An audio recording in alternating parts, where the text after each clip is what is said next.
Al parecer nos quedamos en esta, ¿no, Adrián?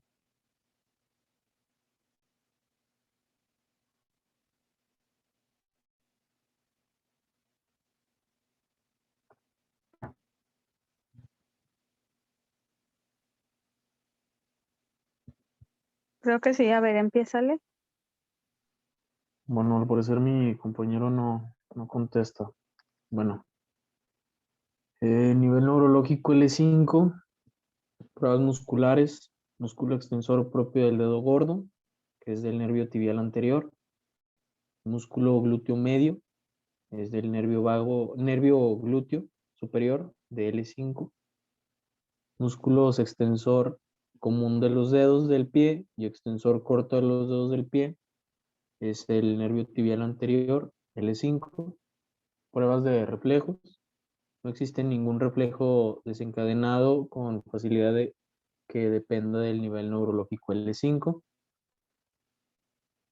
La sensibilidad, el dermatoma L5 cubre la parte lateral de la pierna y el dorso del pie. Ya estoy aquí, Adrián. compañero. Qué amable. Bueno, continuando con el nivel neurológico S1, pues vamos a tener las pruebas tanto musculares, de reflejo y de sensibilidad. Las musculares, pues vamos a tener los músculos peroneados laterales, tanto largo y corto, el nervio musculocutáneo de la pierna, músculos gemelos y sóleo, y vamos a tener también el nervio ciático, popilito interno, S1 y S2, glúteo mayor, que va a ser del nervio glúteo inferior, que va a ser del S1. En las pruebas de reflejo, pues vamos a tener, el reflejo del tendón de Aquiles y va a ser efectuado por los músculos gemelos. Mientras en las pruebas de sensibilidad, pues vamos a tener el dermatoma S1, que va a cubrir al maleolo lateral. Lo mismo que del lado lateral y superficie del plantar del pie.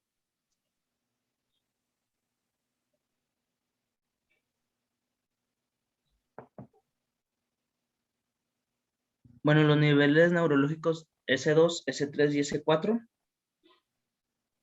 Bueno, pues los nervios que nacen son los principales de la vejiga, como también van a inervar los músculos intrínsecos del pie.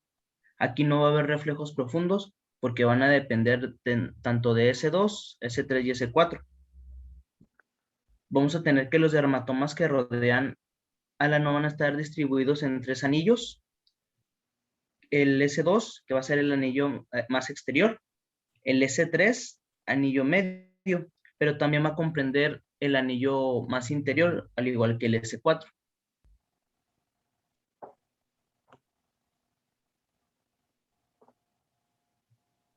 Bueno, regrésale poquito. Sí. Bueno, eso habíamos quedado que es importante esos niveles, para valorar cuando hay una lesión medular completa. ¿Qué quiere decir completa? Pues bueno, que todos las raíces nerviosas hasta la última están dañados. Muchas veces, pues puede haber zonas de preservación, es decir, pues que haya una lesión L1, pero que los músculos de ahí para abajo, las raíces nerviosas, algunas puedan tener daño parcial, o sea, que puedan estar débiles, pero que sí haya cierta capacidad de movimiento, cierta fuerza. En cambio, cuando, por ejemplo, ya se pierde el tono del esfínter anal, quiere decir pues que todo está dañado, que no se manda la señal. Entonces es por eso que es importante saber esto, porque si no hay tono, sensibilidad, ni continencia de esfínteres, pudiera haber una lesión medular completa. Ya habría que evaluar con eso y con, pues obviamente ver en todos los músculos, en todos los miotomas superiores, pues si hay fuerza, en los dermatomas si hay sensibilidad, si hay tono muscular, y pues ya con todo eso podríamos englobar un cuadro y ver si hay una lesión medular completa. ¿Continuamos?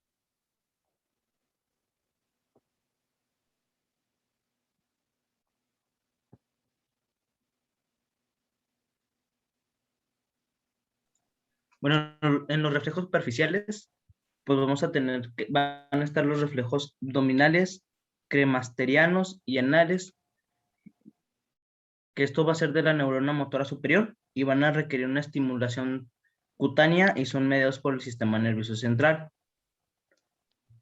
La falta de estos reflejos puede sugerir lesión en la neurona motora superior y tiene una importancia mayor si se relaciona con reflejos tendinosos profundos exagerados.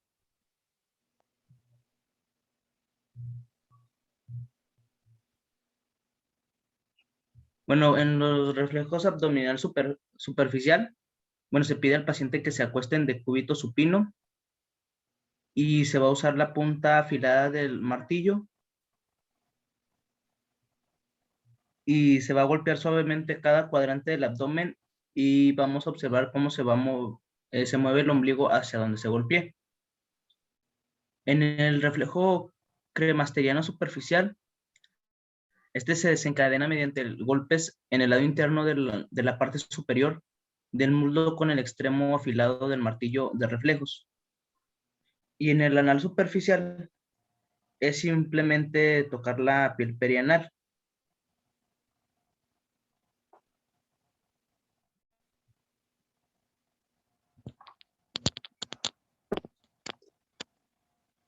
En los reflejos patológicos, bueno, estos también van a ser superficiales, pero su existencia o ausencia indican lo contrario a los reflejos superficiales normales. Cuando vaya a ver estos reflejos, se habla de una lesión en la neurona motora superior y su falta manifiesta integridad. Por ejemplo, vamos a tener la prueba de Babinski, que pues se hace deslizando la punta de un instrumento afilado por la superficie plantar del pie, desde el calcáneo a lo largo del borde lateral hasta la porción distal del segmento anterior del pie. Mientras la prueba de Oppenheim, más que nada es deslizar la uña de uno de sus dedos por la cresta tibial.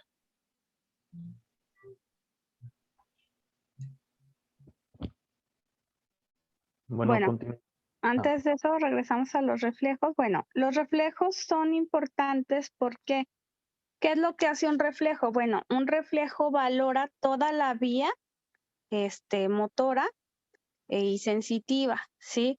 Porque nosotros hacemos un estímulo, el estímulo viaja a través de los nervios hacia la médula espinal, por la parte posterior, que es la parte sensitiva, llega a lo que es el cerebro y desencadena una señal motora que viaja por la parte anterior de la médula espinal por el nervio y desencadena pues un movimiento o una respuesta. Entonces con un reflejo pues valoramos básicamente toda la vía que esté íntegra, tanto nervio periférico como la médula espinal. Entonces es por eso que se valoran estos reflejos y pues su ausencia o que estén alterados, pues habla de que hay un daño en cierto nivel de la vía, que ya tendríamos que integrar nosotros en dónde está ese daño. Continuamos.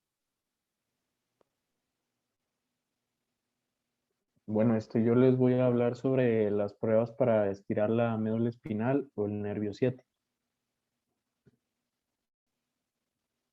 Dice, prueba de elevación de la pierna extendida. Esta prueba tiene por objeto reproducir el dolor de dorso y pierna de modo que se identifique su causa. Se pide al paciente que se acueste en decúbito supino en la mesa de exploración, después levantar la pierna con sostén del pie al nivel del calcáneo. La pierna debe conservarse extendida. Para garantizar esta posición, coloque su mano libre en la superficie anterior de la rodilla para impedir que se doble. El grado al que puede ser elevada la pierna sin malestar o dolor varía, pero en condiciones normales el ángulo entre pierna y mesa mide aproximadamente 80 grados.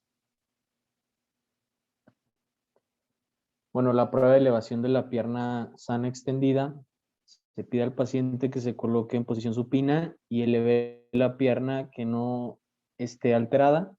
Si se queja de dolor dorsal y ciático en el lado opuesto, habrá otra prueba más de presunción de la lesión que ocupa espacio, como hernia de disco en la región lumbar. Esta prueba se le conoce de dos maneras: prueba de la pierna opuesta o prueba cruzada positiva de elevación de la pierna en extensión. La prueba de Hoover, esta prueba ayuda a establecer si el paciente simula al señalar que no puede levantar la pierna y debe ser efectuada junto con una prueba de elevación de la pierna extendida. Conforme trata de elevar la pierna el paciente, aunque una mano bajo el calcáneo del pie opuesto. Cuando el paciente trata de manera genuina de levantar la pierna, efectúa presión sobre el calcáneo de la pierna opuesta para obtener apoyo. Usted percibirá esta presión hacia abajo en su mano. La prueba de Kearney se trata de otro procedimiento que tiene por objeto estirar la médula espinal y reproducir el dolor. Se pide al paciente que se coloque en decúbito supino en la mesa de exploraciones y hágalo poner ambas manos por detrás de la cabeza para que haga flexión de la misma hacia el tórax.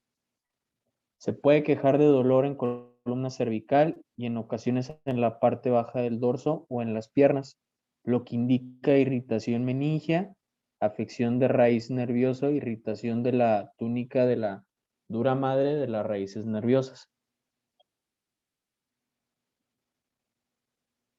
Pruebas para aumentar la presión intratecal. Con el paciente en decúbito supino sobre la mesa de exploraciones, hágalo conservar las piernas rectas y elevarlas hasta una posición que esté de unos 5 centímetros desde la mesa. Después pídale al paciente que sostenga esta posición lo más que pueda. Esta maniobra estira el músculo psoas ilíaco y los músculos abdominales anteriores y aumenta la presión intratecal. Si el paciente puede conservar esta posición durante 30 segundos sin dolor, podrá descartarse la existencia de lesiones patológicas intratecales. Sin embargo, si el paciente no puede sostener la posición, no puede levantar las piernas o experimenta dolor al realizar la maniobra, habrá alteraciones patológicas intra o extratecales, como hernia de disco, presión patógena sobre la propia teca, que es la compresión medular. La prueba de Knapp-Seeger, esta prueba tiene por objeto además aumentar la presión intratecal al elevar la presión del líquido cefalorraquídeo de la médula espinal. Comprima con suavidad las venas yugulares durante unos 10 segundos hasta que empiece a enrojecerse la cara del paciente. Pídale que tosa. Si la tos le produce dolor, habrá probablemente alteraciones patológicas que hacen presión sobre la teca. También pídale que localice la región dolorosa para que ayude a establecer el origen del problema. La prueba de Valsalva. Pide al paciente que haga un esfuerzo como si tratara de evacuar el intestino. Esto aumenta también la presión intratecal. Si el esfuerzo le produce dolor en el dorso o dolor que se refleja por las piernas, hay alguna alteración patológica que produce aumento de la presión intratecal o que abarca a la propia teca.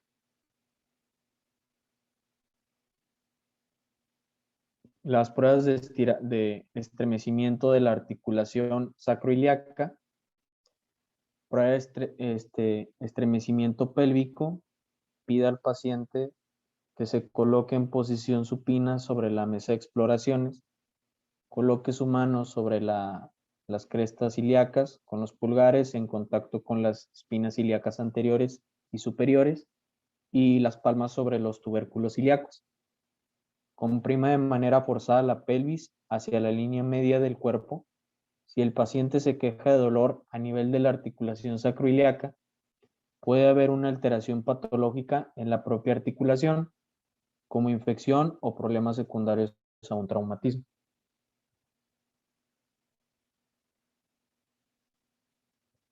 La prueba de Gainsleigh pide al paciente que se acueste en decúbito supino sobre la mesa de exploraciones y que se lleve ambas piernas hacia el tórax. Después cámbielo hacia un lado de la mesa, de modo que una región glútea sobresalga por el borde de la misma, en tanto la otra se quede en ella. Deje que la pierna que no tiene sostén caiga sobre el borde, en tanto se conserva en flexión la pierna opuesta. Las quejas de dolor subsiguiente en la región de la articulación sacroiliaca son otra indicación de la alteración patológica en dicha región.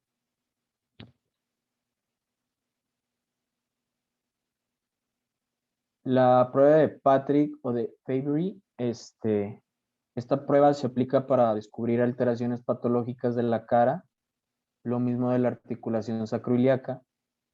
Pide al paciente que conserve en decúbito supino sobre la mesa de exploraciones. De la cara, no. De la cadera, perdón. Me disculpa, Sí. doctor. Sí. Pida que conserve en decúbito supino sobre la mesa de exploraciones y coloque el pie del lado afectado sobre la rodilla opuesta. La articulación de la cadera se encuentra ahora en flexión, abducción y rotación externa. En esta posición, el dolor inguinal indica en general que hay alteraciones patológicas de la articulación de la cadera o en los músculos circundantes. Bueno, las pruebas de inervación neurológica segmentaria.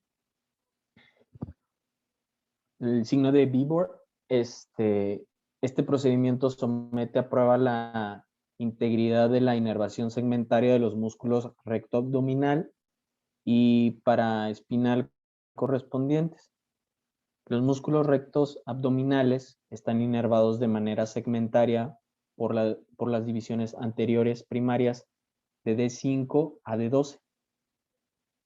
Los músculos paraespinales correspondientes están inervados de manera segmentaria por las divisiones primarias posteriores de D5 a D12. Aquí se va a pedir al paciente que trate de sentarse con los brazos cruzados sobre el tórax mientras se queda en posición semisentada. Observe si el ombligo se desplaza hacia arriba, hacia abajo, hacia un lado. Puede haber una afección asimétrica de los músculos abdominales anteriores y paraespinales. Este signo positivo a menudo el paciente que tiene poliomielitis o mielomeningocele. Son las dos patologías frecuentes que pueden dar este signo positivo. Bueno, exploración de las zonas relacionadas. Más a menudo el dolor primario de la cadera se percibe como dolor inguinal. Los síntomas de dolor en la superficie posterior de la cadera suelen ser reflejados de la columna lumbar y corren por la trayectoria del nervio ciático. En algunos casos se refleja también dolor hacia la cadera desde la rodilla.